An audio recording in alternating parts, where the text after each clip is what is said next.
नमस्कार दोस्तों, मैं शिवम मिश्रा एक बार फिर से अपने YouTube चैनल वॉरियर जंक्शन पर आप सबका स्वागत करता हूं।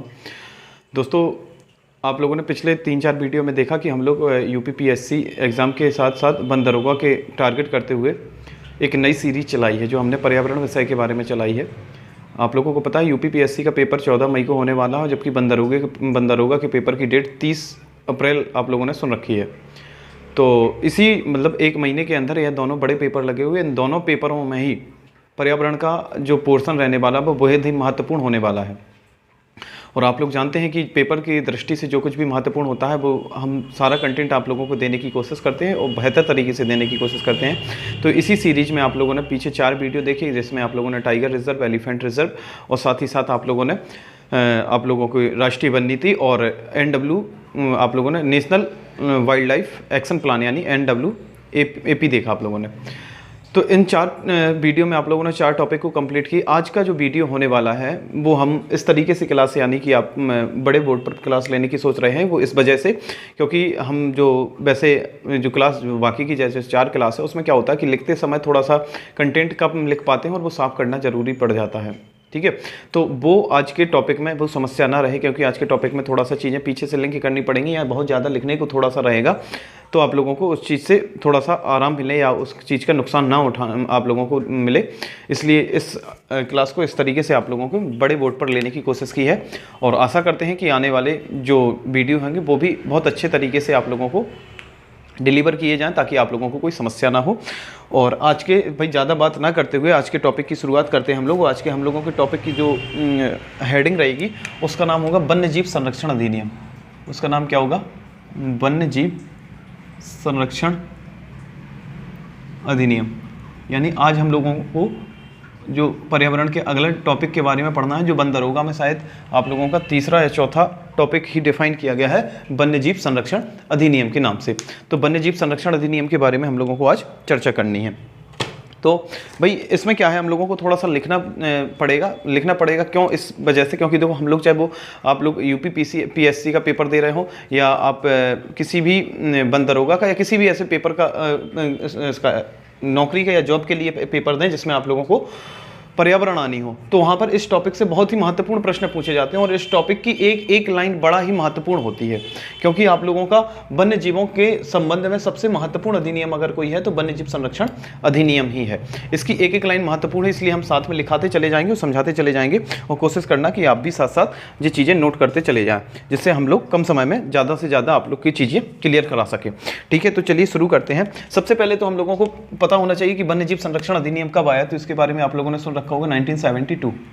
वन्यजीव संरक्षण अधिनियम कब आता है? 1972। कई बार तो पेपर में सीधा सीधा पूछ दिया जाएगा कि वन्यजीव संरक्षण अधिनियम कब आया, तो 1972 में। अब हम लोग इसको पॉइंट वाइज करेंगे। सबसे पहले जो हम चीज़ डिस्कस करेंगे उसका क्या नाम होगा, यानी वन्यजीव संबंधी संवैधानिक प्रावधान। वन्यजीव संबंधी संवैधानिक प्रावधान को जानेंगे। वन्यजीव संबंधी संवैधानिक प्रावधान। वन्यजीव संबंधी संवैधानिक प्रावधानों के बारे में जानना जरूरी है, क्योंकि आप एक अधिकारी बनने जा रहे हैं, चाहे वो वन दरोगा हो या कोई बड़ा अफसर हो, तो उसके लिए भाई जब अधिकारी बनते हैं तो आप लोगों को उसके संवैधानिक प्रावधान होने पता जरूरी है। उसका कानूनन क्या रोल है, आप लोगों के संविधान में उसकी क्या जगह दी गई है, कहाँ जगह दी गई, ये सारी चीज़ें आप लोगों को पता होनी बहुत ज़रूरी है।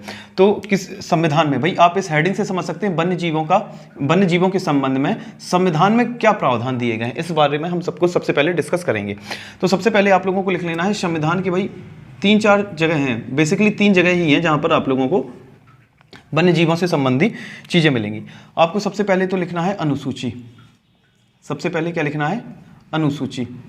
अनुसूची आपको पता है आपके भारतीय संविधान में, मूल संविधान में 8 अनुसूचियां थी, वर्तमान में 12 अनुसूची हैं और 12 अनुसूचियों में से जो वन एवं वन्यजीव नामक जो विषय है वो किस अनुसूची से संबंधित है? तो 7वीं अनुसूची से संबंधित है। आप लोगों को पता है 7वीं अनुसूची में 3 और सूचियां हैं, एक संघ सूची, राज्य सूची और समवर्ती सूची। कितनी सूचियां हैं? 3 और सूचियां हैं, यानी एक तो है आप लोगों की कौन सी? संघ सूची, एक है आप लोगों की राज्य सूची और समवर्ती सूची। यहाँ हम भाई पॉलिटी तो नहीं पढ़ रहे हैं जिसके बारे में हम लोग डिटेल से जाएं हम लोग, लेकिन लिखना इसलिए जरूरी है क्योंकि आप लोगों को यहाँ से चीज़ें रिलेट करते की। तो आप लोगों को पता है अनुसूची 7वीं में संघ सूची, राज्य सूची, समवर्ती सूची 3 चीज़ें हैं।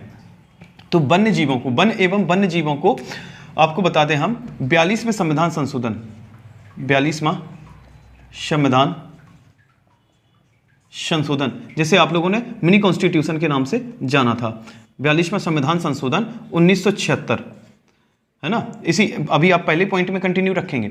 42वां संविधान संशोधन 1976 में वन्य एवं वन्य जीव विषय, वन्य एवं वन्य जीव विषय को समवर्ती सूची, ऐसे लिखेंगे, वन्य एवं वन्य जीव विषय को राज्य सूची से हटाकर, दोनों लिखने पड़ेंगे, किससे हटाया है, राज्य सूची से हटाकर समवर्ती सूची में शामिल कर दिया, समवर्ती सूची में रखा गया है।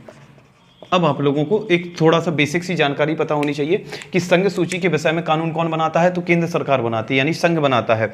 आप लोगों की जो सेंट्रल गवर्नमेंट होगी वो संघ सूची के जितने विषय होंगे उन पर कानून कौन बनाएगा, केंद्र सरकार। राज्य सूची के विषय में जितने अंतर्गत जितने विषय आते होंगे उन सब पर कानून बनाने का अधिकार किसका होगा, राज्य सरकारों का। और जो समवर्ती सूची होती है, तो समवर्ती सूची में कानून बनाने का अधिकार किसको होता है, केंद्र एवं राज्य दोनों को होता है। कैसे होता है कि जब जरूरत पड़ती है तो राज्य अपने हिसाब से कानून बना सकता है, और जब केंद्र उसके लिए आपकी जरूरत महसूस करे तो केंद्र उस पर कानून बना सकता है। तो आप कहेंगे एक ही विषय पर 2-2 कानून कैसे, मान के चलो किसी विषय पर राज्य ने कानून बना रखा है, राज्य ने कानून बना रखा है, और आने वाले समय पर क्या होगा, केंद्र ने कानून बनाया। जब केंद्र कानून बनाएगा तो राज्य का कानून आप लोगों के लिए अपने आप निष्प्रभावी हो जाएगा, यानी इसका कोई रोल नहीं रहेगा। फिर आप लोगों को कौन सा कानून मानना पड़ेगा, केंद्र जी। कहां की व्यवस्था है, समवर्ती सूची की। तो समवर्ती सूची में कौन कौन कानून बना सकता है, राज्य भी बना सकता है, केंद्र भी बना सकता है। अच्छा, तो समवर्ती यहां पर सिर्फ सेंट्रल गवर्नमेंट यानी केंद्र सरकार बना रही थी, यहाँ राज्य सरकार बना रही थी, यहाँ दोनों बना सकती हैं। और 42वें संविधान संशोधन 1976 के तहत क्या हुआ, वन एवं वन्यजीव, जिस टॉपिक के बारे में हम पढ़ रहे हैं, वन्यजीव विषय को राज्य सूची से हटाकर, यानी इस सूची से हटा दिया और इसमें रख दिया, समवर्ती सूची में रखा गया। अर्थात अब वन एवं वन्य जीवों संबंधी कोई भी नियम, कायदे या कानून बनाने होंगे तो वह केंद्र सरकार भी बना सकती है और राज्य सरकार भी बना सकती है, दोनों मिलकर भी बना सकते हैं, या राज्य सरकार के कानून को निष्प्रभावी करते हुए उस पर केंद्र सरकार का कानून हावी हो सकता है। तो पहली बात तो आप लोगों को यही आपसे हो सकता है पूछा जाए, वन एवं वन्यजीव से संबंधित चर्चा किस अनुसूची में है, तब 7 में। किस सूची में है, तो समवर्ती सूची में। कब, कौन से में थी पहले, राज्य सूची में। कब हटाएगी, 42वें संविधान संशोधन, कब, 1976 में। ये तो पहला संवैधानिक प्रावधान हुआ। ये तो आप लोगों के संविधान में हमने सबसे पहली जगह बताई जहां पर आप लोगों के काय का काम हो रहा था, वन एवं वन्यजीव के विषय में बताया गया। दूसरा आप लोगों को लिखना है, दूसरा है आप लोगों का मौलिक कर्तव्यों में, मौलिक कर्तव्यों में भी इसको शामिल किया गया है। मौलिक कर्तव्य यानी आर्टिकल 51A, ठीक है, भाग 4 का साथ में लिख सकते हैं, बिल्कुल ये भी लिख सकते हैं आप, भाग 4 का, क्योंकि कहाँ से क्या पूछते हैं, हो सकता है सिर्फ भाग पूछ दे, आर्टिकल पूछ दे, या आपसे पूछ दिया जाए कि किसके अंतर्गत रखे गए हैं। तो आप लोगों को पता होना चाहिए मौलिक कर्तव्य। मौलिक कर्तव्य हम लोगों के संविधान में, मूल संविधान में तो नहीं थे, लेकिन जो आप लोगों के संविधान संशोधन 42वां संविधान संशोधन हुआ था 1976 में ही, और आप लोगों की इसमें जो मौलिक कर्तव्य थे, रूस से हम लोगों ने, सोवियत संघ रूस से मौलिक कर्तव्यों से प्रेरित होकर अपने संविधान में मौलिक कर्तव्यों को शामिल किया था। कब, 42वें संविधान संशोधन के तहत ही। तभी तो इसे मिनी कॉन्स्टिट्यूशन कहा जाता है, क्योंकि संविधान में बहुत परिवर्तन लाया था यह संविधान संशोधन। तो मौलिक कर्तव्यों में आप लोगों को पता है पहले सिर्फ 10 मौलिक कर्तव्य, हालांकि जो अब समिति बनी थी उससे संबंधित, तो उसने सिर्फ 8 मौलिक कर्तव्यों की अनुशंसा की थी, और जब लिखे तो 10 लिख दिए गए, लेकिन बाद में जब आपको जरूरत पड़ी 86 में संविधान संशोधन 2002 में, तो 11 हो गए। यानी वर्तमान में मौलिक कर्तव्यों की संख्या कितनी है, 11 है। हालांकि हम पॉलिटी नहीं पढ़ा रहे हैं इसलिए इस चीज को नहीं बताएंगे, लेकिन इसमें आप लोगों को देखना है, एक सेगमेंट है आर्टिकल 51A का सब क्लॉज जी, इसके अंदर आप लोगों को बताना है कि क्या लिखा है। तो वनों एवं वन्य जीव सहित, इसके अंदर क्या लिखा है, वनों एवं वन्य जीव सहित, वनों एवं वन्य जीव सहित पर्यावरण की रक्षा करना एवं उसके सुधार, एक तो रक्षा करना है एवं उसमें सुधार भी करना है, एवं उसके सुधार या उसमें की रक्षा करना या एवं उसमें सुधार करना प्रत्येक नागरिक का कर्तव्य होगा। प्रत्येक नागरिक का कर्तव्य होगा, यानी हर एक सिटीजन की क्या है, ड्यूटी है कि वो वनों एवं वन्य जीवों सहित पर्यावरण की रक्षा करे। पहले तो रक्षा करे और फिर उसमें सुधार भी करे। तो आप लोग अच्छा एक चीज़ और देख लेना, कभी कभी क्या होता है, पूछ दिया जाएगा कि पर्यावरण संबंधी प्रावधान किस आर्टिकल में हो। आर्टिकल आप लोगों को सब मिलते जुलते आसपास जैसे दिखेंगे कि शायद इसमें भी है, इसमें भी है, इसमें भी है। तो आप एक चीज़ देख लेना, अगर कर्तव्य लिखा है तब आर्टिकल यही लिखेंगे आप लोग। कर्तव्य लिखेगा है तब आर्टिकल 51A टिक करेंगे, क्योंकि अभी आपको एक और आर्टिकल पढ़ने को मिलेगा, इसी से संबंधित रहेगा। उसको तीसरा बिंदु आप लोग बनाएंगे, नीचे दिखाई दे रहा है आप लोगों को, हाँ बिल्कुल। तो आप लोग जो तीसरा बिंदु बनाएंगे उसका नाम होगा, वो होगा आप लोगों को राज्य की नीति निर्देशक तत्वों में जगह दी गई है। यानी वन्य एवं वन्य जीव संबंधी जो संवैधानिक प्रावधान है उसको अनुसूची में जगह दी गई है, मौलिक कर्तव्यों में जगह दी गई है, साथ में राज्य के नीति निर्देशक तत्वों को में जगह दी गई। राज्य के नीति निर्देशक तत्वों में, यहीं से क्वेश्चन आप लोगों के एक एक करके पूछे जाएंगे। तत्व, राज्य के नीति निर्देशक तत्व, जिसे अंग्रेजी मीडियम वाले डीपीएसपी के नाम से भी जानते हैं, इसलिए आप लोगों को डीपीएसपी लिख सकते हैं। आप लोगों को पता है इसको भाग 4 लिखेंगे। इसको क्या लिखेंगे जी, कहाँ पर है जी, भाग 4 में है। तो भाग 4 में राज्य के नीति निर्देशक तत्वों में, जिसे डीपीएसपी कहा जाता है, और आर्टिकल आप लोगों का रहेगा 48A 41A। आर्टिकल कौन सा रहेगा, 48A के तहत क्या लिखा गया है, तो आप इसको भी लिख लें, फिर हम आपको समझाते हैं। तीनों में थोड़ा सा कंपैरिजन करते हुए बता देंगे। तो लिखेंगे इतना तो आप लोगों को पता है, राज्य के नीति निर्देशक तत्वों के तहत लिखेंगे राज्य पर्यावरण, राज्य जो होगा राज्य पर्यावरण संरक्षण, राज्य जो है वो पर्यावरण संरक्षण व उसको बढ़ावा, उसको किसको, पर्यावरण संरक्षण को बढ़ावा देने वाले कार्यों को प्रोत्साहित करेगा, प्रोत्साहित करेगा। यानी राज्य ऐसे कोई कार्य जिससे पर्यावरण की रक्षा हो रही है, सुरक्षा हो रही है, या उस पर क्या उसका क्या हो रहा है, उसको बढ़ावा मिल रहा है, तो ऐसे कार्यों को राज्य क्या करेगा, प्रोत्साहित करेगा। साथ में देश भर के जो जंगल हैं एवं वन्य जीवों की, साथ ही देश भर में, पूरे देश में, देश भर में वन्य जीवों एवं पर्यावरण, वन्य जीवों एवं पर्यावरण की सुरक्षा सुनिश्चित करेगा, सुनिश्चित करेगा। जी आप लोगों को इसके संवैधानिक प्रावधान में यह 3 बिंदु महत्वपूर्ण है और तीनों को आप लोगों को ध्यान में रखना है। एक बार हम पूरी दोबारा से आप लोगों के लिए सब कुछ क्लियर किए दे रहे हैं। हम लोग किसके बारे में पढ़ रहे हैं, वन्यजीव संरक्षण अधिनियम के बारे में पढ़ रहे हैं, जो लिखा गया था कब, 1972 में आया था। अधिनियम कब आया था, 1972 में। तो वन्यजीव संरक्षण अधिनियम यानी वन का मतलब होता है वनों से संबंधित जो जीव हैं उनका संरक्षण यानी उनको बचाना है, ऐसा अधिनियम 1972 में आया।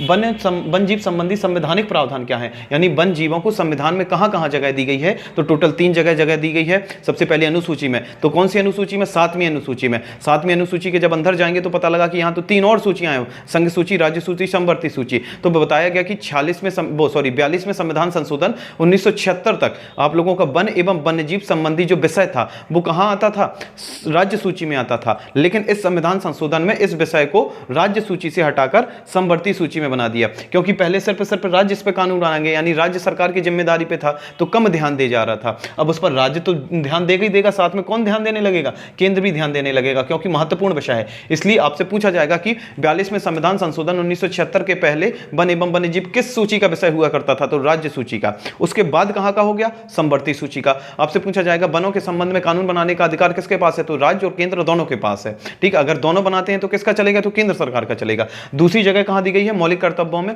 संविधान के भाग 4 का में आर्टिकल 51A में, और भाग जिसका नाम है मौलिक कर्तव्य, इसमें भी दी गई है कि मौलिक कर्तव्यों में क्या है, प्रत्येक व्यक्ति के कर्तव्यों के बारे में बताया गया है। तो उसमें बताया गया है कि जो वन्यजीव संबंधी कर्तव्य व्यक्ति का आर्टिकल 51G में लिखा है कि वनों एवं वन्यजीव संबंधी सहित पर्यावरण की रक्षा करना एवं उसमें सुधार करना प्रत्येक नागरिक का कर्तव्य होगा। साथ में राज्य के नीति निर्देशक तत्व जो भाग 4 में लिखे हैं, शॉर्ट में डीपीएसपी कहते हैं, इसके आर्टिकल 48 48A में लिखा गया है। जो आप लोगों को आर्टिकल, जब देखो कर्तव्य लिखा मिले, जब कर्तव्य लिखा मिले तब आप आर्टिकल 51A लगाएंगे, और जब कर्तव्य लिखा नहीं मिले तब आप लोगों को 48 लगाना है, क्योंकि कर्तव्य वाला काम सिर्फ यहाँ है। और आपसे पूछा जाए कि राज्य की जिम्मेदारी कहाँ है, तो 48 में, क्योंकि राज्य के नीति निर्देशक तक, तो यहाँ कर्तव्य, कर्तव्य का कर्तव्य वाले में लगाएंगे आर्टिकल में, और जीव। तो इन 3 जगह आप लोगों को वन्य जीवों को क्या दिया गया है, संवैधानिक प्रावधान दिए गए हैं।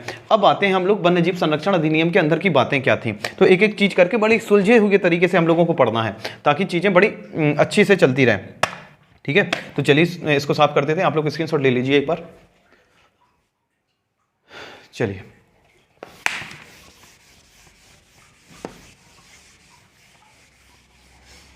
अगला हम बिंदु जो पढ़ेंगे, अभी हमने पहला जो बिंदु पढ़ा वो संवैधानिक प्रावधान के बारे में पढ़ा है ना। अगला जो बिंदु पढ़ेंगे हम लोग, उसमें लिखेंगे हम लोग इससे संबंधित अधिकारी, यानी जो परिभाषित अधिकारी, जो वन्य जीव संरक्षण अधिनियम 1972 में जो अधिकारियों को परिभाषित किया गया कि कौन कौन से अधिकारी होंगे, कैसे काम करेंगे, उसके बारे में हम लोग देखेंगे।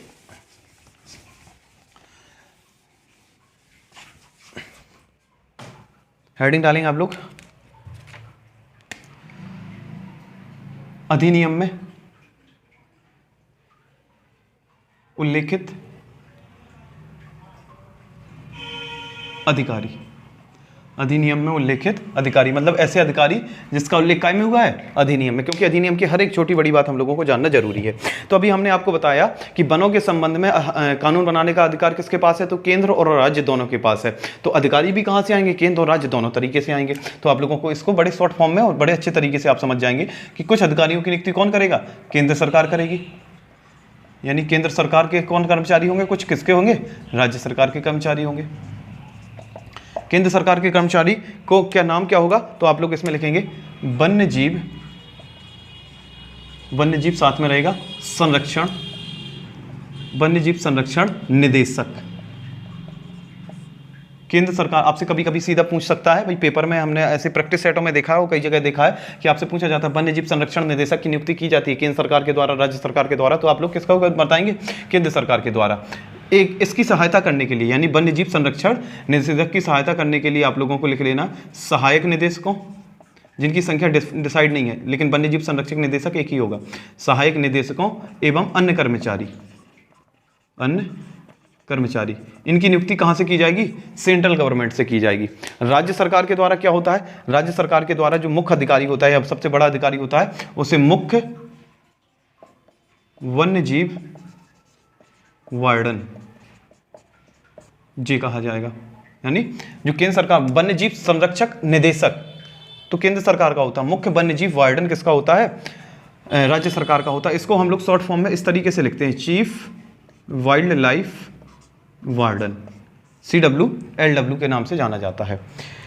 आप लोग इसको अंडरलाइन कर लें, इस वाले को आप लोग अंडरलाइन कर लें, क्योंकि आप लोगों के लिए सबसे इससे भी ज्यादा महत्वपूर्ण होने वाला है यह व्यक्ति ही है कि राज्य के अंदर जितना भी वनों से संबंधित प्रशासनिक काम होते हैं, सारों को हैंडल कौन कर रहा होता है, मुख्य वन्यजीव वार्डन के द्वारा नियंत्रण किया जाएगा।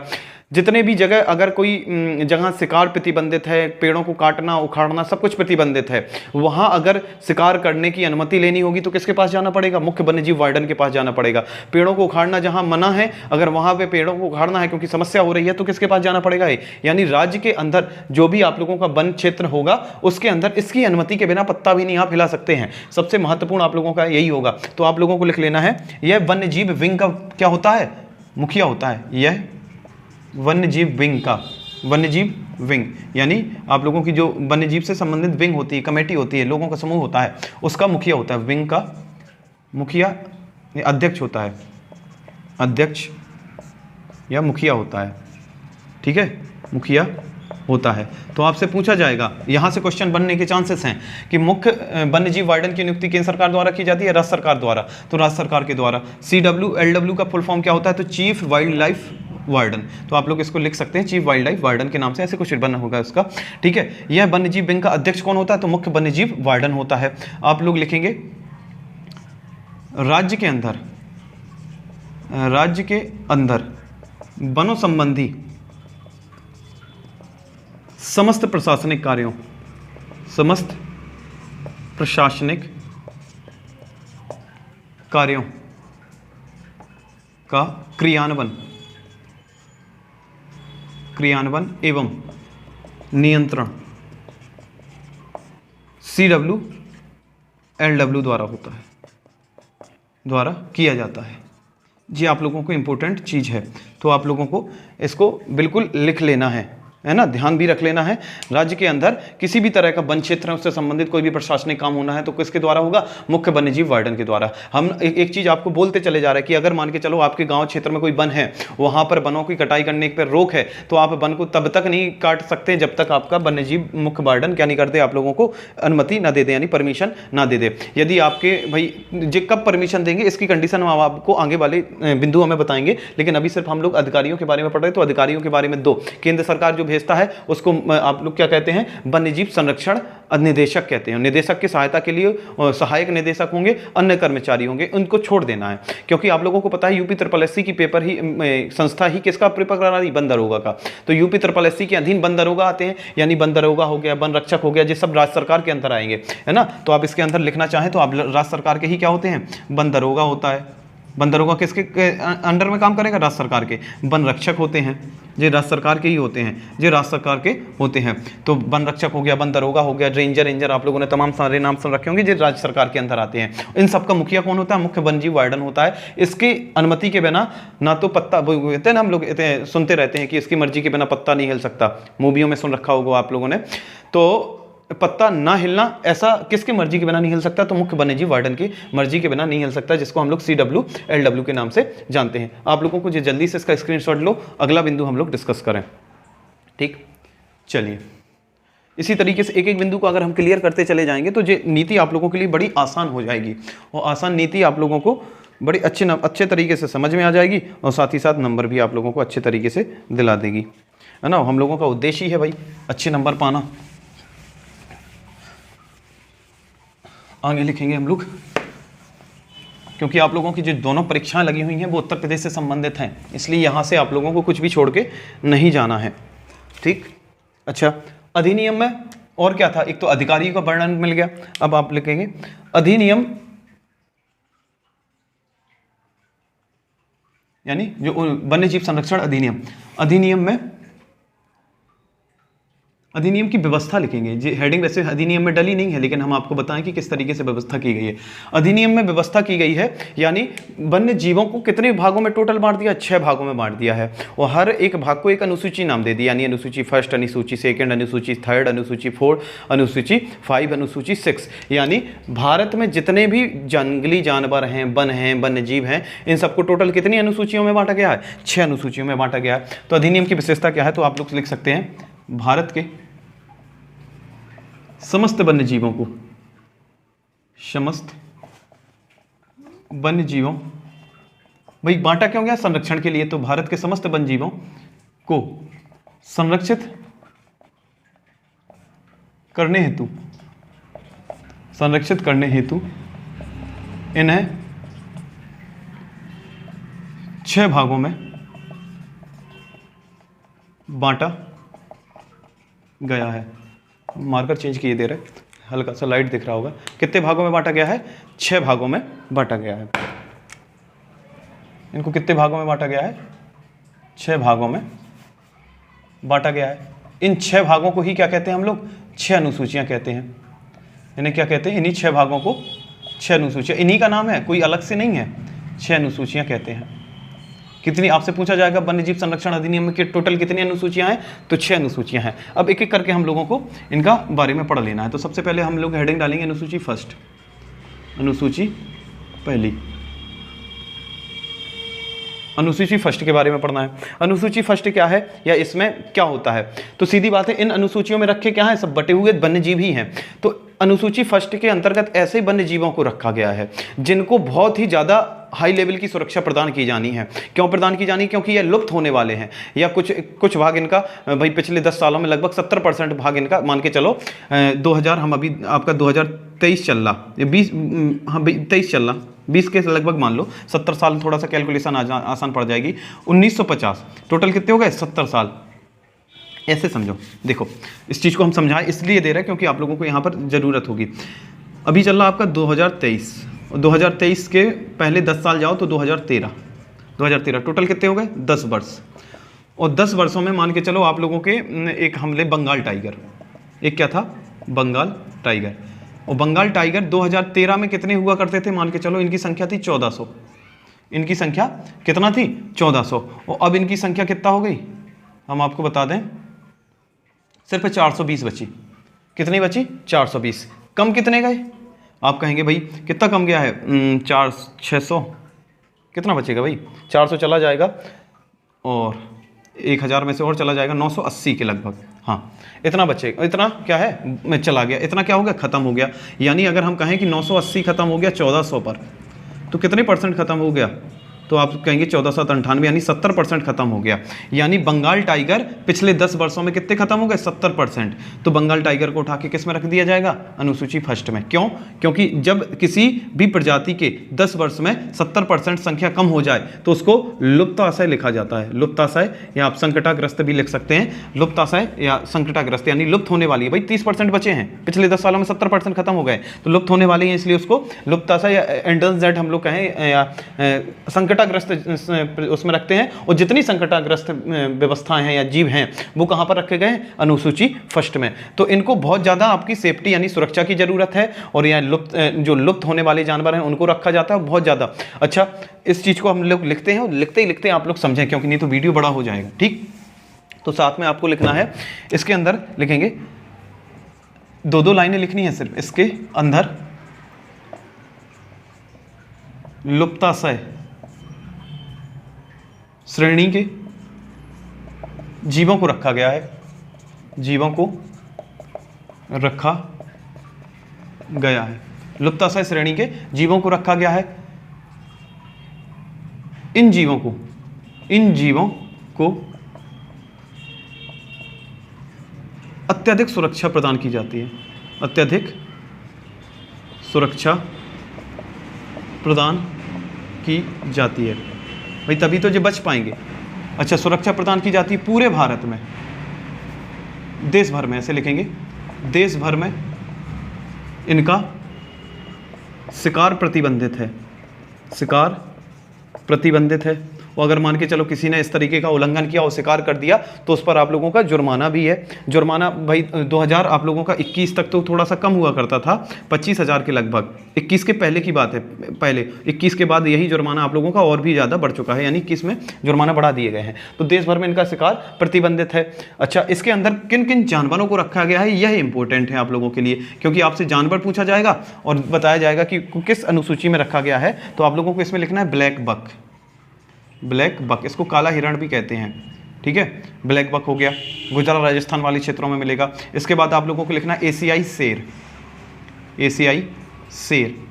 इसके अंतर्गत आप लोगों को लिखना है बंगाल टाइगर, बंगाल टाइगर। इसके अंदर क्या लिखना है आप लोगों को, बंगाल टाइगर लिखना है। इसके बाद आप लोगों को लिखना है चिंकारा, चिंकारा एक जानवर का नाम होता है। इसके बाद आप लोगों को लिखना है हिमालयी भालू, हिमालयी भालू, हिमालयी भालू के बारे में लिखना है आप लोगों को। इसके बाद आप लोगों ने एक नाम सुन रखा होगा हिरण का, जिसका नाम होता है कस्तूरी मृग, कस्तूरी मृग।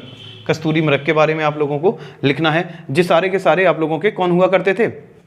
एक और आप लोगों को नाम लिखना है, इसका नाम होता है, हम आपको बता रहे, तापन टोल्ड मैकॉक, तापन टोल्ड मैकॉक।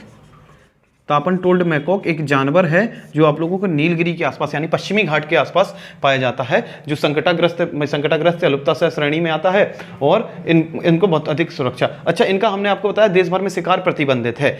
अगर मान के चलो जे ब्लैक बक आ जाए, एशियाई शेर आ जाए, बंगाली टाइगर आ जाओ, गांव में घुस जाओ, आतंक कर दे, 2-4-6 लोगों को मार डाले, तो फिर इसका शिकार किया जा सकता है, लेकिन अनुमति लेनी जरूरी होगी। शिकार किया जा सकता है, लेकिन कब, जब आपका CW LW कह दे। तो इनका शिकार कब किया जा सकता है, सिर्फ और सिर्फ तब किया जाएगा जब मानव समुदाय के लिए खतरा बन जाए, पहली कंडीशन। दूसरी कंडीशन, इन लोगों को कोई ऐसी बीमारी हो जाए जो ठीक ना हो रही हो, है ना, इन लोगों को कोई ऐसी बीमारी हो जाए जो ठीक ना हो रही हो, साथ ही साथ वह बीमारी दूसरे जानवरों में भी फैलने का डर हो, इसलिए इनका शिकार किया जा सकता है। कब, जब या तो मानव समुदाय के लिए खतरा बन जाए या बहुत गहरी और गंभीर बीमारी से जूझ रहे हों, तब इनका शिकार किया जा सकता है, वो भी CW LW की परमिशन पर। अनुसूची फर्स्ट हो गई। अनुसूची सेकंड के बारे में हम लोगों को लिखना है, नीचे दिखाई दे रहा हो तो नीचे ही लिखें हम, हाँ नीचे ही कंप्लीट हो जाएगा आप लोगों का। अनुसूची सेकंड,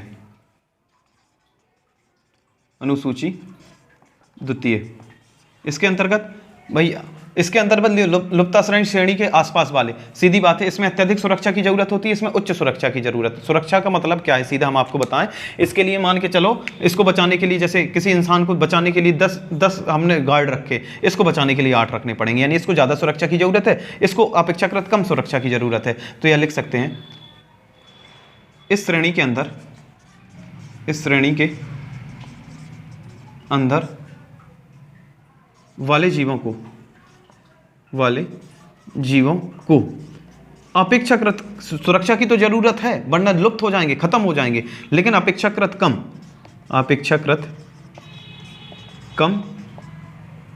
सुरक्षा की आवश्यकता है। हमने आपको बताया इसके लिए 10 लोग के चाहिए, इनके लिए सिर्फ 8 में काम चलेगा, लेकिन लगेगा। इस श्रेणी के अंदर आने वाले जीवों को, अंदर वाले जीवों को अपेक्षाकृत कम सुरक्षा की आवश्यकता होती है।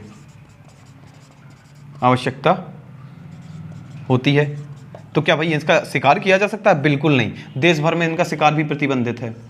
देश भर में शिकार हुआ, व्यापार हुआ, है ना, किसी भी अनुसूची के किसी भी जानवर का ना तो आप शिकार कर सकते हैं, ना व्यापार कर सकते हैं, ना उनके अंगों को भंग कर सकते हैं। यानी जैसे आप लोगों ने हाथी दांत के बारे में सुन रखा होगा, हिरणों के सींगों के बारे में सुन रखा होगा, तो ऐसा कुछ भी करना आप लोगों के लिए कानूनी क्राइम है। देश भर में शिकार प्रतिबंधित है। तो इसका भी शिकार कब किया जाएगा? जब ये बहुत ज़्यादा बीमार हो जाए या मानव समुदाय के लिए खतरा बन जाए। देश भर में शिकार प्रतिबंधित है इसका। इसके अंतर्गत कौन कौन से जानवर आते हैं वो आप लोगों के लिए महत्वपूर्ण होंगे, क्योंकि इन्हीं दोनों कैटेगरी से आप लोगों से क्वेश्चन पूछे जाएंगे, है ना। क्योंकि बाकी की 3 कैटेगरी या 4 कैटेगरी हम जो कहें वो बड़ी आसान है, और उसका व्यवस्था हम लोग सेट कर रखे हैं कि किस तरीके से उसको करना है। तो इसके अंतर्गत आएगा आप लोगों का सबसे पहले असमिया मैकॉक। असमिया मैकॉक पक्का तो नहीं पता, लेकिन मुझे लगता है कि शायद मैकॉक एक ऐसा जानवर है भाई, ऐसे जो होता है ना कि इतना छोटा भी नहीं है, हम लोगों को मतलब थोड़ा सा भाई जैसे गाय बैल या हिरण हम कहें, बंदर जैसे, यानी 4 पैरों वाला जानवर होता है जी मैकॉक, है ना। तो असमिया मैकॉक जो असम क्षेत्रों में पाया जाता है। साथ में लिखेंगे उड़ने वाली गिलहरी, बड़ा इंपॉर्टेंट है जी, इसको अंडरलाइन कर सकते हैं। उड़ने वाली गिलहरी, उड़ने वाली गिलहरी। उड़ने वाली गिलहरी आप लोगों की 2 जगह पाई जाती है। तो पश्चिमी घाट में पाई जाएगी, यानी पश्चिमी घाट आप लोगों के केरल तमिलनाडु के पास, वो कर्नाटक तमिलनाडु के पास में। और दूसरी इसके लिए अरुणाचल का नामदफा नेशनल पार्क फेमस है। अरुणाचल का नामदफा नेशनल पार्क फेमस है, जो आप लोग याद रख लेना। असमिया मैकॉक, उड़ने वाली गिलहरी, और साथ में सियार, जिसे हम लोग बुंदेलखंडी में लड़ैया कहते हैं, उसको सियार। और साथ में लिखेंगे हिमालयी काला भालू, यानी ब्लैक बियर, हिमालयी ब्लैक बियर। इसके बारे में आप लोगों को याद रखना है कि असमिया मैकॉक, उड़ने वाली गिलहरी बहुत ज़्यादा महत्वपूर्ण है। इसको आप जितना ज़्यादा टिक कर लें हो जाएगा, है ना। ऐसे क्वेश्चन पूछे जाते हैं, उड़ने वाली गिलहरी कहाँ से संबंधित है, किस सूची में आती है। तो आप लोगों को इतने ही जानवर देखने हैं, और जब आपसे कोई भी जानवर पूछा जाए कि किस में आता है, आप लोगों को पक्का पता ना हो, तो इन्हीं दोनों में से आप टिक करना। क्यों करेंगे, वो आगे वाले 3-4 जो होंगे जब जवाब दे जाएंगे। तो इस श्रेणी में असमिया मैकॉक, उड़ने वाली गिलहरी, सियार, हिमालयी ब्लैक बियर। यहाँ पर आप लोगों को हिमालय भालू है, यहाँ पर ब्लैक बियर है। यहाँ भालू सिर्फ है जो सफ़ेद बालों वाला हो सकता है, यहाँ पर काला बालों वाला होगा, ठीक है। तो आप लोगों को इतना इंपॉर्टेंट चीज़ें हैं, इसकी जल्दी से स्क्रीनशॉट लीजिए, फिर आगे बढ़ें। चलिए, अभी हम लोगों ने कितनी अनुसूची पढ़ी? सिर्फ 2 अनुसूची पढ़ी, है ना, और दोनों में ही सुरक्षा की ज़रूरत थी, ठीक है। तो क्या भाई कुछ ऐसी अनुसूचियाँ हैं जिसको सुरक्षा की ज़रूरत नहीं है, तो वो आगे देखेंगे भाई, इतनी भी जल्दी क्या है ना। तो आप लोगों को हेडिंग डालनी है अनुसूची 3rd, अनुसूची। इसमें आप लोग ऐसे करेंगे, अनुसूची 3rd एवं 4th साथ लिखेंगे, क्योंकि इसमें कुछ भी ज़्यादा अलग नहीं है। अनुसूची 3rd और साथ में ही लिखेंगे 4th, अनुसूची 3rd एवं 4th। तो आप लोगों को इसमें क्या है लिखेंगे, इनको संरक्षण की ज़रूरत है, ज़्यादा सुरक्षा की ज़रूरत नहीं है। संरक्षण मतलब बचाना वाला है कि इनको भाई परेशानी ना हो, इनको संरक्षण की ज़रूरत है पर ज़्यादा नहीं, मतलब ज़्यादा सुरक्षा नहीं, ज़्यादा सुरक्षा नहीं चाहिए इन्हें, ठीक है। ज़्यादा इन्हें सुरक्षा नहीं चाहिए, मतलब पर्याप्त मात्रा में है हमारे पास इन लोगों की प्रजाति। दूसरा लिखेंगे इनके शिकार पर, जो तीसरे में हो या चौथे में, इनके शिकार पर,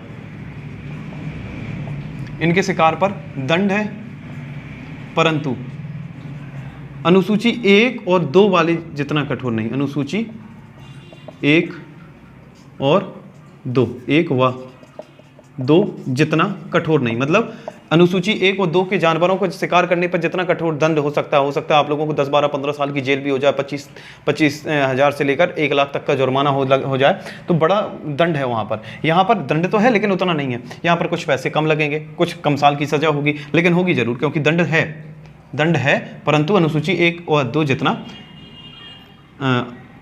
कठिन नहीं। कठिन या जैसे जितना, क्या बोलेंगे इसको भाई, इसका शिकार, इनके शिकार पर दंड है, परंतु अनुसूची 1 व 2 जितना कठोर नहीं। कठोर लिखेंगे, कठिन नहीं, कठोर नहीं। मतलब इनका आप शिकार करेंगे तो दंड तो है, लेकिन 1 और 2 में ज़्यादा था, इनके में 3 और 4 के में का रहेगा, थोड़ा सा कम रहेगा। इसके अंतर्गत कौन कौन से जानवर आएंगे, इस चीज़ को आप लोग नोट कर लें, वो ज़रूरी है। तो आप लोगों की एक तरफ हम अनुसूची 3 वाले लिखे दे रहे, अनुसूची 3 में कौन कौन से आते हैं, एक तरफ लिखे दे रहे अनुसूची 4 वाले। तो आप लोगों को पता है इनकी संख्या ज़्यादा होगी, तभी तो इनके साथ इस तरीके का कानून डिसाइड किया गया है कि भाई परेशानी ज़्यादा ना हो। तो इसके अंतर्गत आपका आता है चित्तीदार हिरण। चित्तीदार हिरण यानी लाइनिंग वाला जो हिरण होता है, जिसकी बॉडी पर लाइनिंग होती है, चित्तीदार हिरण हो गया, है ना। इसके बाद आप लोग इसमें लिख सकते हैं सांभर, जो हिरण का ही क्या है, सांभर हिरण, ठीक है, जो भी हिरण का ही क्या है, एक प्रकार है। इसके बाद आप लोग इसमें लिख सकते हैं नीलगाय, नीलगाय, ठीक है। नीलगाय के बाद आप लोग लिख सकते हैं इसमें लकड़बग्घा, लकड़बग्घा, ठीक है, क्योंकि भाई चित्तीदार हिरण हो गया, नीलगाय, लकड़बग्घा, इन दोनों से आप लोग समझ सकते हैं कि जहाँ गांव में खेती होती है वहाँ नीलगाय और लकड़बग्घा खेतियों को नुकसान करता है। तो यहाँ पर गांव के लोग जो होते हैं परेशान होकर इनका कभी कभी शिकार भी कर देते हैं, तो उनके लिए दंड तो है, परंतु बहुत नॉर्मल सा ही है, ठीक है। अनुसूची 4 में जो आने वाले हैं उनमें लिखेंगे आप लोग राजहंस, यानी जो आप लोगों का सफ़ेद कलर का हंस होता है वो राजहंस हो गया, खरगोश, राजहंस हो गया, खरगोश हो गया, बंदर, बंदर भी आप लोग इसमें लिख सकते हैं, किंगफिशर पक्षी जो आप लोगों ने देखा होगा, किंगफिशर। इसके साथ साथ आप लोग लिख सकते हैं नीलकंठ पक्षी, इंपॉर्टेंट रहेगा, नीलकंठ। नीलकंठ किस श्रेणी में आता है, तो अनुसूची 4 में। तो अब देखो हम लोगों ने 4 अनुसूची पढ़ ली। 4 अनुसूची का सबसे साधारण सा फंडा हम आपको बता दे रहे हैं। अगर पेपर में या क्वेश्चंस में ऐसा कोई जानवर पूछा जाता है जिसकी संख्या हम आप लोगों के पास ज़्यादा देखी जा सकती है, जैसे हम लोगों के यहाँ हिरण काफ़ी मात्रा में, ठीक है, नीलगाय बहुत ज़्यादा हैं, लकड़बग्घा भी बहुत सारे हो सकते हैं, हंस भी हो सकते हैं, खरगोश भी बहुत सारे हैं, बंदर भी सारे हैं, किंगफिशर पक्षी भी, नीलकंठ भी है, जो संख्या इनकी ज़्यादा है। भाई आप कहेंगे नहीं है संख्या ज़्यादा, तो भाई शेर की तुलना में तो ज़्यादा हैं, भालू की तुलना में ज़्यादा हैं, आपके बंगाल टाइगर की तुलना में ज़्यादा हैं, तो इनकी जहाँ ज़्यादा होगी वो अनुसूची 3 या 4 में आप लोग टिक लगाएंगे। अब जब ऐसा आ जाता है जो हम लोगों ने सुना ही है पहली बार, मैकॉक, है ना, आपका बंगाल टाइगर, एशियाई टाइगर, है ना, इस तरीके के जो आ जाएंगे, ब्लैक बियर हो गया, है ना, और आप लोगों का एक चिंकारा इंकारा हो गया, ये सारे के सारे कहाँ चले जाएंगे, अनुसूची 1 या 2 में। तो आप संख्या से डिसाइड कर लेंगे, अगर संख्या ज़्यादा वाला है तो 3 या 4 टिक करेंगे, अगर कम संख्या वाला है तो 1 या 2 लगाएंगे। बस इतने से ज़्यादा आप लोगों के भाई 4 तक हो गए, 4 ही ऑप्शन आने हैं। अब आता है 5वीं और 6वीं अनुसूची, उसके बारे में हम आपको बता दें तो 5वीं अनुसूची में हम आपको यही लिखे दे रहे हैं। 5वीं अनुसूची इंपॉर्टेंट रहेगी, जो इंपॉर्टेंट रहेगी, इसलिए आप लोग इसको अंडरलाइन करें, महत्वपूर्ण बनाएं, या अलग पेन से लिखें, कुछ भी लिखें, महत्वपूर्ण, बाकी 4 से ज़्यादा महत्वपूर्ण यही है, और यही सबसे आसान है, यही सबसे क्या है, आसान है ना। तो अनुसूची 5 में, अनुसूची 5 में क्या लिखना है, ऐसे जानवर, इसके अंतर्गत कैसे जानवरों को रखा गया है, तो इसके अंतर्गत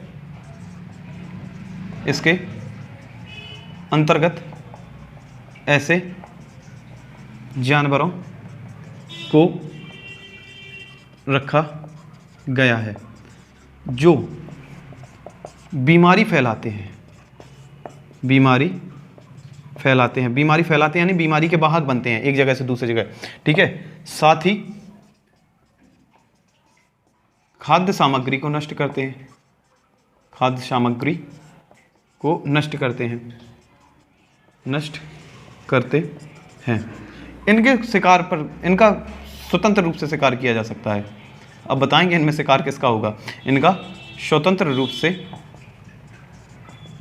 शिकार किया जाता है, शिकार कर सकते हैं, और जो स्वतंत्र रूप से शिकार हो भी जाते हैं, है ना, लेकिन ताकत होनी चाहिए आप में, शिकार करने वाले में, शिकारी में, क्योंकि इसके अंदर आने वाले जो जानवर होते हैं वो कौन कौन से जानवर आते हैं, चूहा, मूषक, चूहा मूसक एक ही होता है आप कहेंगे तो सफ़ेद और काले रंग के लिए अलग अलग टर्म यूज़ किया गया है। मूसक सफ़ेद होता है, चूहा आप लोगों का ब्लैक वाला रहेगा। और आप लोगों को इसमें आप लिख सकते हैं और चूहा हो गया, मूसक हो गया। इसमें आप फ्रूट बैट्स लिख सकते हैं, फ्रूट बैट्स। आप लोगों ने एक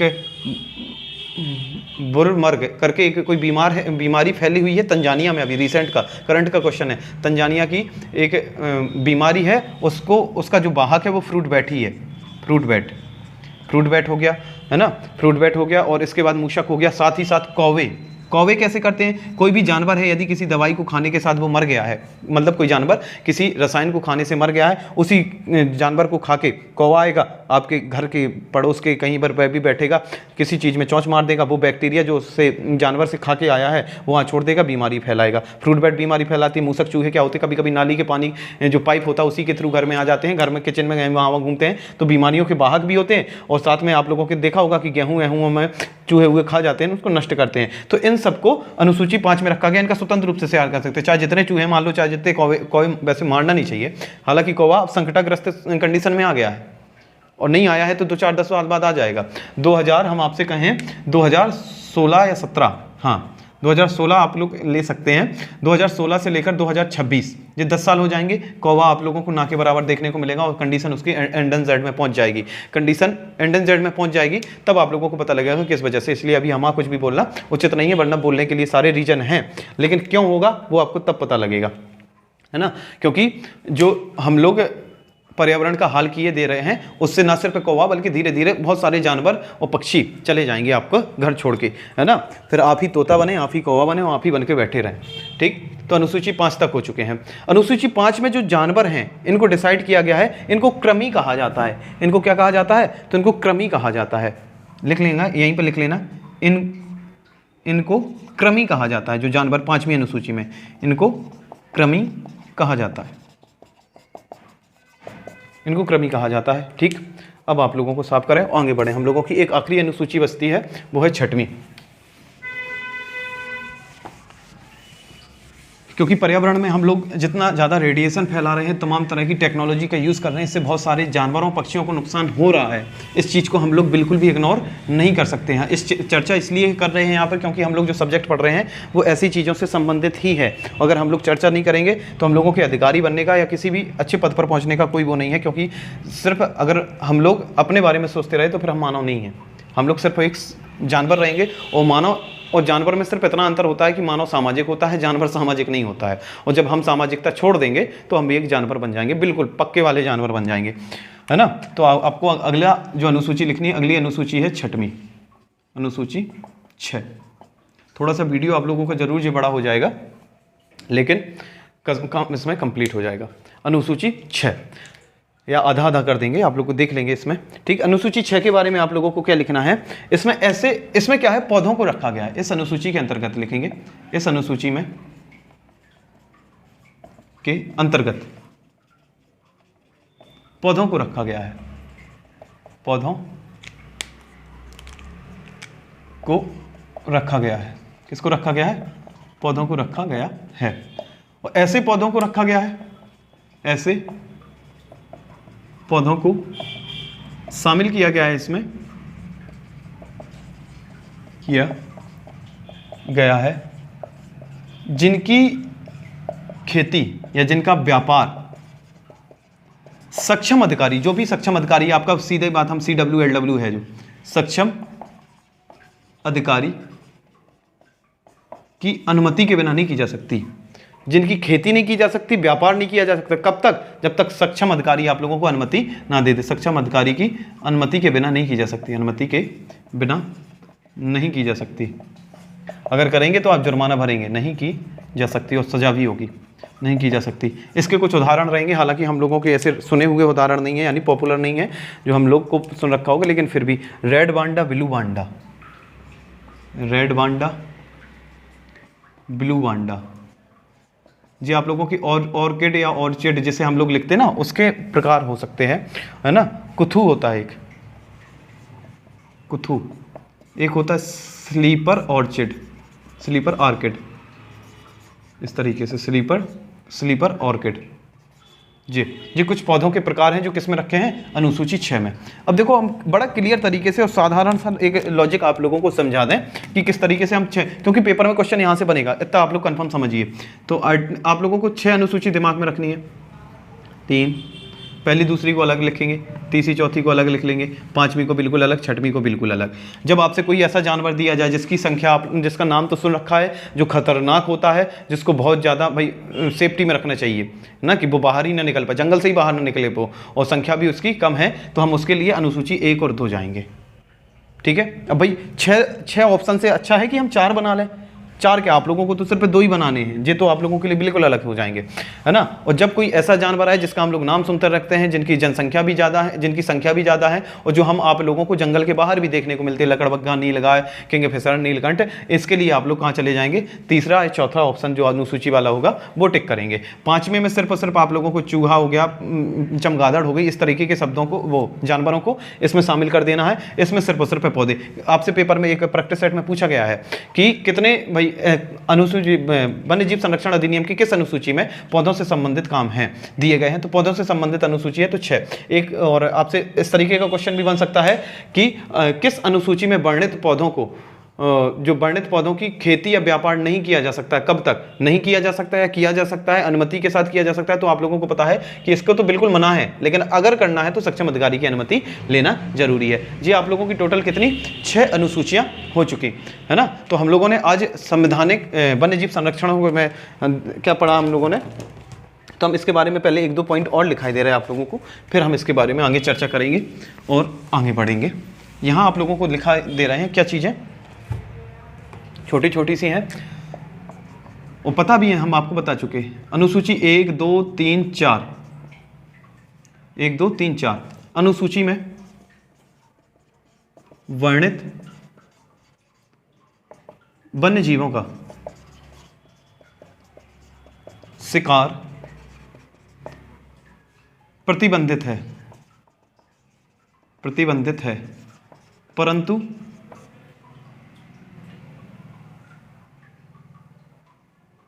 विशेष परिस्थिति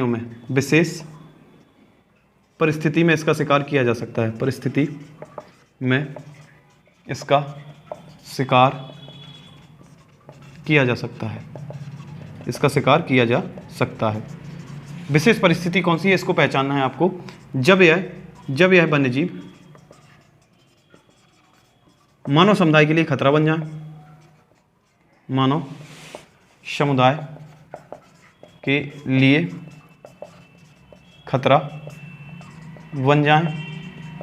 दूसरा रहेगा जब यह वन्य जीव किसी गंभीर बीमारी से ग्रसित हो, किसी गंभीर बीमारी से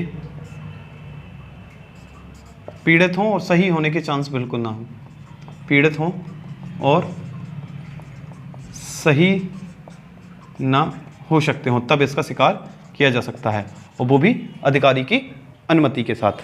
ठीक है, एक चीज़ आप लोगों को यह लिखनी है। इसके बाद आप लोगों को अगला बिंदु लिखना है।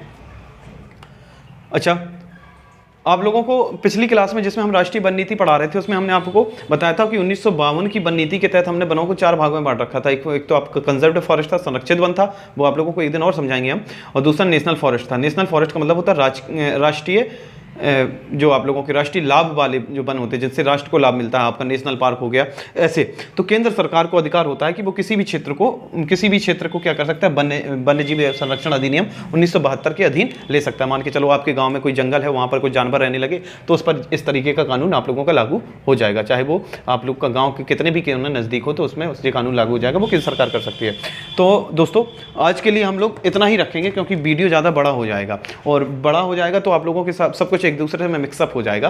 तो आप लोगों ने आज क्या पढ़ा, वन्य जीव से संबंधित संवैधानिक जो व्यवस्थाएं हैं, उसके अधिकारी के साथ साथ उसकी अनुसूचियां। आप लोगों की जो वन्य जीव संरक्षण अधिनियम है, इतना जो है वो महत्वपूर्ण है।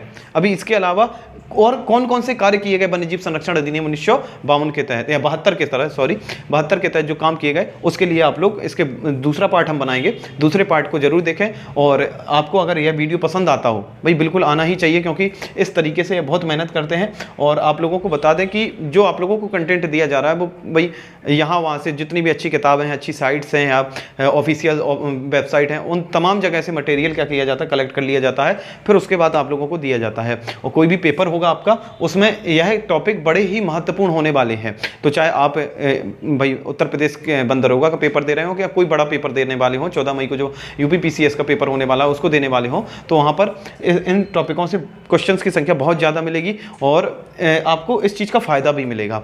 तो इस चीज़ के लिए फिर हम आपसे एवज में सिर्फ और सिर्फ एक ही चीज़ चाहते हैं कि हमारे आप लोग जो वीडियो पहुँच रहे हैं उसको लाइक करते रहें, चैनल को सब्सक्राइब कर लें। चैनल पे सब्सक्राइबर जो बढ़ते रहते तो उससे हम लोगों को मोटिवेशन मिलने लगता है कि भाई कुछ और लोगों तक अब हमें मदद पहुँचानी, एक जिम्मेदारी बनती है हम लोगों की, है ना। तो उस चीज़ से फिर हम लोगों को भी अच्छा लगता है। तो हम आपके लिए फ्री में इतना सब कुछ कर रहे हैं, तो आपको भाई लाइक सब्सक्राइब करने में थोड़ी सा कुछ लग रहा है, तो आप लोग उसको करते रहें ताकि हम लोगों को भी अच्छा लगते रहे। तब तक के लिए धन्यवाद। जय श्री राम, नमस्कार।